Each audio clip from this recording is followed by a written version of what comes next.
നമുക്കൊന്ന് അമ്പലത്തിൽ പോയാലോ? ഞാനും ടാഡനും കൂടി ഇന്ന് ഈവനിങ് ആയപ്പോൾ അമ്പലത്തിലോട്ട് ഇറങ്ങി കേട്ടോ. ഞങ്ങൾക്ക് അറിയാത്ത അമ്പലമാണ്, ഒരു സുബ്രഹ്മണ്യ ക്ഷേത്രമാണ് കേട്ടോ ഈ കാണുന്നത്.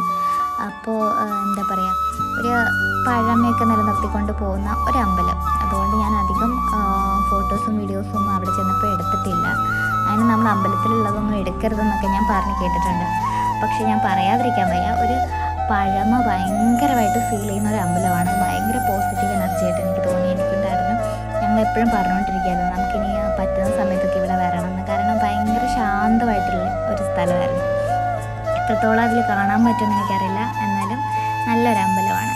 അങ്ങനെ ഞങ്ങൾ തിരിച്ചു പോയിട്ട് ഒരു വഴിയിലെത്തിയപ്പോൾ തന്നെ ഞങ്ങൾ വേറൊരു അമ്പലം കണ്ടു.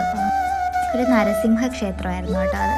അങ്ങനെ ഞങ്ങൾ നെയ്വിളക്കൊക്കെ കഴിപ്പിച്ച് അമ്പലത്തിൽ തൊഴാൻ വേണ്ടി പോയി. അവിടെയും അധികം തിരക്കൊന്നുമില്ലായിരുന്നു. അങ്ങനെ ഞങ്ങൾ പ്രാർത്ഥിച്ച് പ്രസാദമൊക്കെ മേടിച്ച്, ഏതൊരു കായായിരുന്നു, എൻ്റെ പേരെനിക്കറിയില്ല. അങ്ങനെ ഞങ്ങൾ പായസത്തിന് വെയിറ്റ് ചെയ്യാം. കൈ നിറയെ പായസമൊക്കെ കിട്ടി. ഞങ്ങൾ തിരിച്ചു.